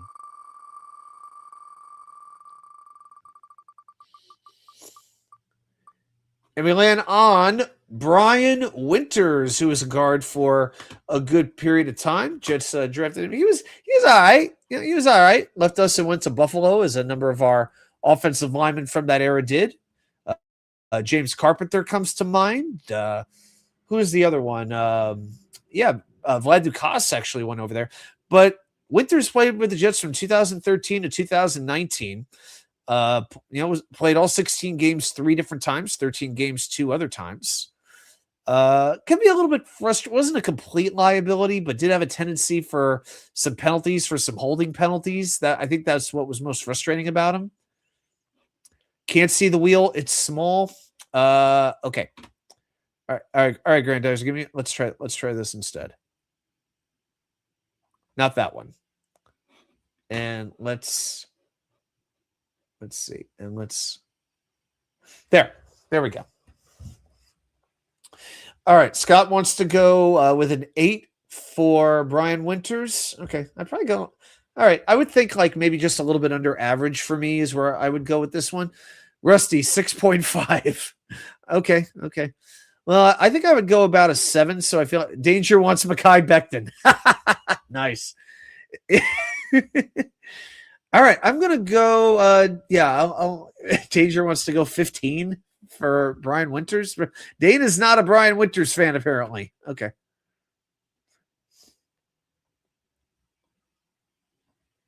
Yeah, I've got to. Scott and Rusty, I got to figure out how to make you guys. Okay. I got to figure out how to do this. Okay. There's a few things I need to figure out, but okay. We're going to make Brian Winters number 7. Okay. So 9, Clark. 7, Winters. That's better? Okay. Yep. No problem, man. No problem. Okay. Let's go to spin number 3 in 3, 2, 1. And spin number 3 will come to a stop on Adrian Clark again. So we respin.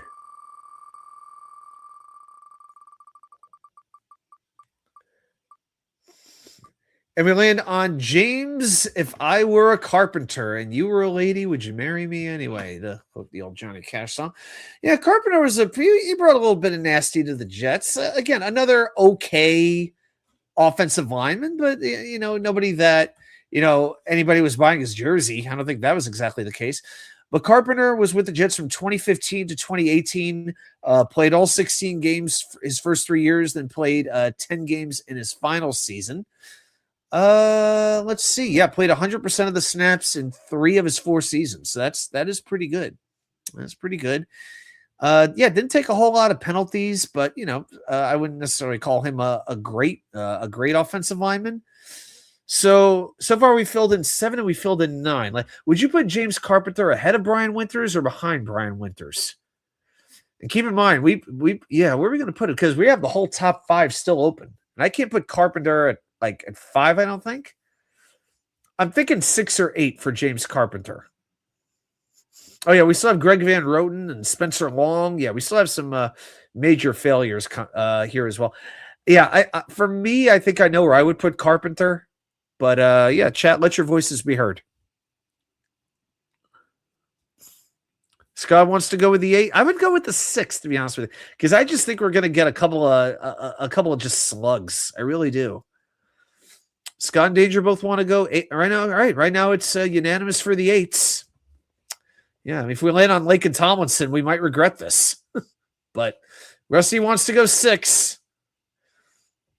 I'm pretty much on a 6 as well. So if somebody else wants to break the tie between 6 or 8, we'll go with it. So I'll give it about 10 seconds if somebody wants to pop their vote in and break the tie. That's where we'll go.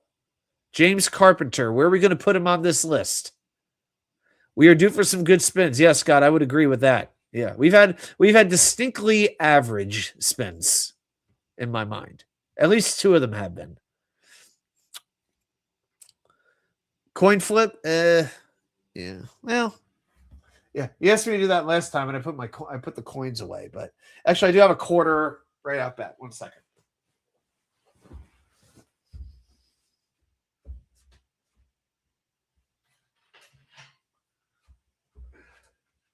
Holy shit.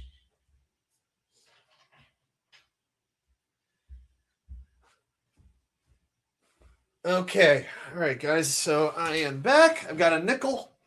All right. All right. So I'm going to go heads for a 6 and tails for an 8. So tails. And it is heads. Yep, it is heads, if you can see that. All right. So it will be a 6 for James Carpenter.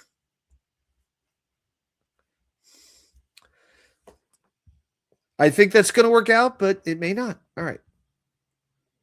All right. So now we go to spin number 4 in 3, 2, 1. Rusty Spooner, we should do worst players one day. We keep them here. See, this is what I was talking about. Mekhi freaking Becton.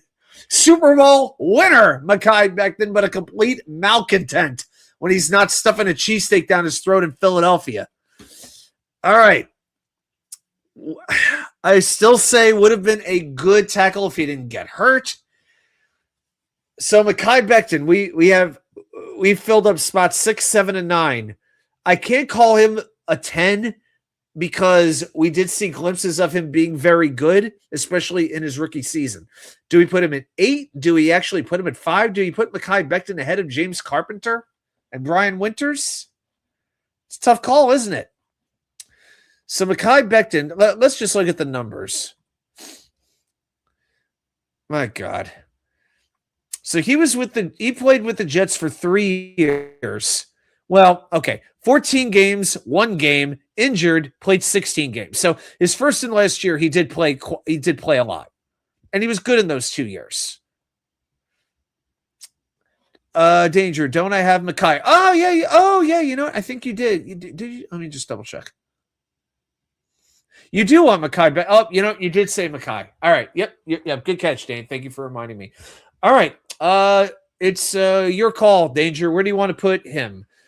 We have spots 1, 2, 3, 4, 5, 8, and 10. So, Danger, this is your call.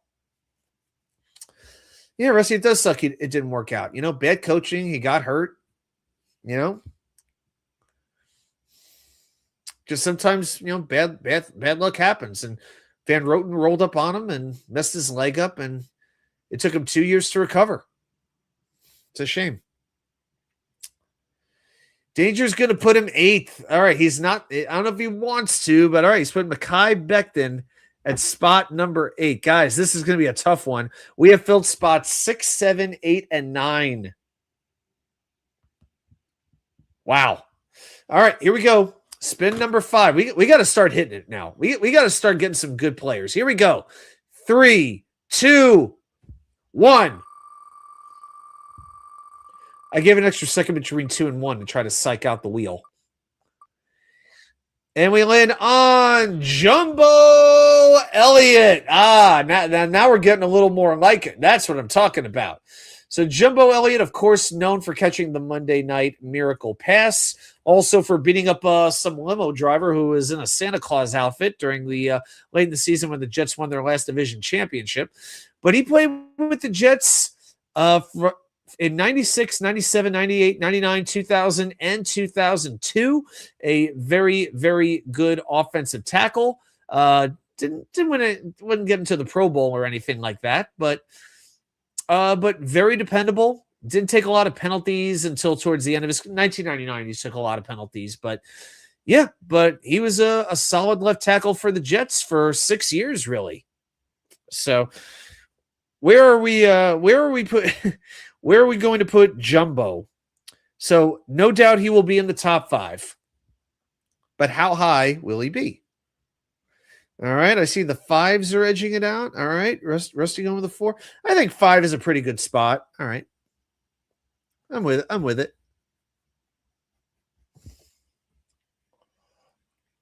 All right, so we're gonna go. Yeah, we're gonna go 5 for Jumbo. Okay, here we go. Spin number. Oh, and by the way, Dane, if you want to claim a new offensive lineman since you got Mackay, you can go ahead and do that. Let me just do a quick refresher on who has who. I know. I think Rusty has Winston Hill, I believe. Yep. Scott has Brick. Grandizer has nobody. Yep. Grander has no one. Okay, here we go. And I have Tyron Smith. 3, 2, 1. We are halfway home, boys and girls. We keep landing on like this corner. It's like the same area every time. All right, so we land on Becton again, so we will respin. But it's like that one quadrant of the wheel we've landed on just about every time. All right, we're gonna get good right now. We're going to add in a guy who is not a Jet for a very long period of time, but one of the best free agent signings the Jets may have ever had. Credit to Mike Tannenbaum for this one. Alan Faneca was a Jet in 2008 and 2009. Was a Pro Bowl both years. Was second team All Pro in 2008.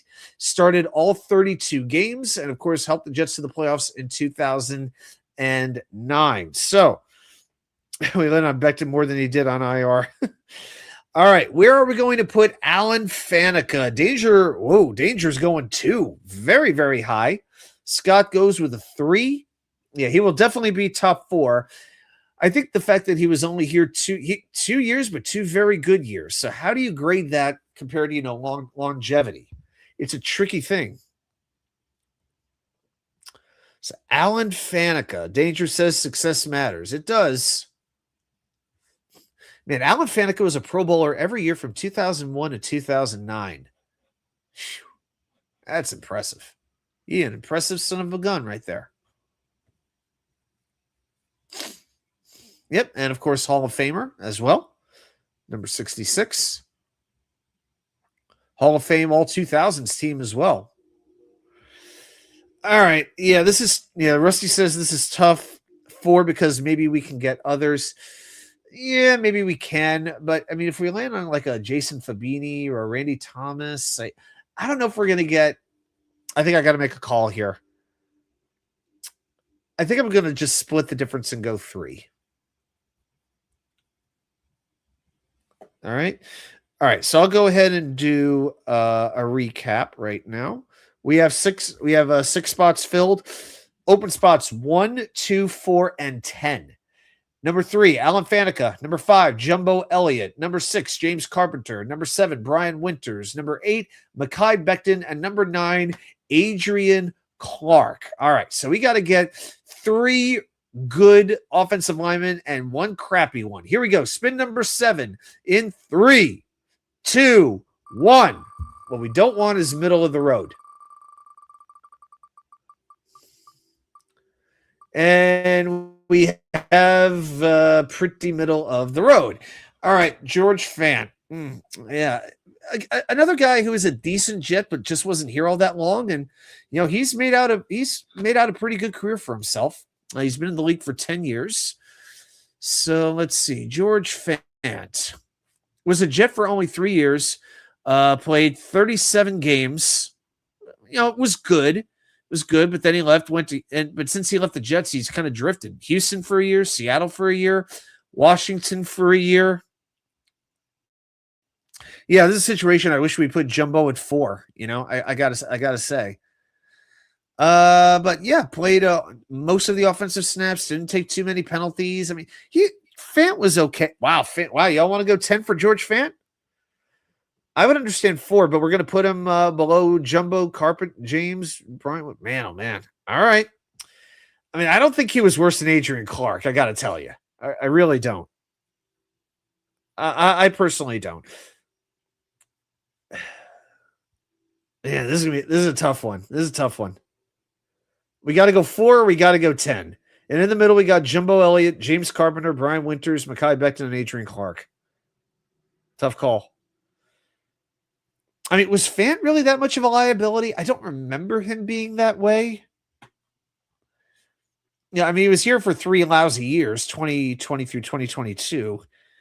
Yeah, we the Jets have a lot of great offensive linemen. We're just missing them outside of Faneca. All right, you guys want to go 10? We'll go 10. All right. I'll be honest, I don't love it. I really don't, but I'm going to do it for you. Yeah, he doesn't deserve this. I don't know. I mean, but yeah, you can't really put him above Jumbo, can you? All right, here we go. All right, Fant gets spot number 10. All right, I'll be nice. So now we got to hit it. And like Ron Middleton wants us to hit it. Spin number 8 in 3, 2, 1. We have got to do. I just have a bad feeling. Oh God, this is who we should have had at number 10. Spencer, I can't snap the ball because my hand is broken long, and Todd Bowles won't take me out of the game. Oh my! This wheel is going to suck. We're making this wheel look so bad, and you would think it's the coach's wheel. Oh.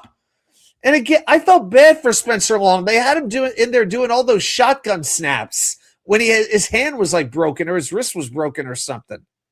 But 1 year with the Jets, it was 2018, played 13 games, and it wasn't exactly good. It was not. I told you George Fant should have been at 4. Scott, I just have to ask you a question. If you had to put somebody in the top 4 of this wheel, would it be George Fant or Spencer Long?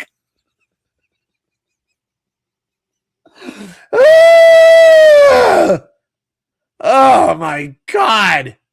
I know. Oh, this is so. This is how I feel. Right? Oh boy. Maybe I can do a better one. Let's try this. That's more like yeah. The second George Fant came up on the screen. The second Adrian Clark came up. Mekhi Becton. Spencer Long. All right, that's enough of that. All right, let's go to spin number 9. Let's just finish on a good 1-2 punch. Can we at least do that, guys? I need to improve my spinning skill. This shit's all random, dude. It's all random. I'll tell you what I will do. Let's do this. Let's do a shuffle. Let's move everything around a little bit. All right, let's try that. Here we go. 3, 2, 1. Maybe with a shuffle, we'll finish on a good 1-2 punch, and we can at least go home with that. And we land on last week's trivia answer, Joe Fields. Now, all right, now that's more like it. That's a little bit better. Would I ideally have him second on the list? Maybe not, but I will say this. He was a good Jet for a long time. He was the Jets center from 1975 all the way through 1986, technically. Then he became the right guard in 1987. Did have some issues with durability, but 2-time Pro Bowler, 3-time All-Pro, including 1982. He was the first-team All-Pro center. That is saying something. So Joe Fields, is he 1 or is he 2? Where are we going to put him? Scott, I know this is just a night where we are getting every name we would. About the only name that we've left out who is completely inept is Colin Baxter. You know, at least we won't get Colin Baxter, Greg Van Roten. At least we're avoiding those 2. But look at all the good names we're missing. There's so many good. Vlad Dukas, we avoided him. But oh, wait. Oh, I didn't mean to spin. This spin doesn't count. I just realized I made one mistake.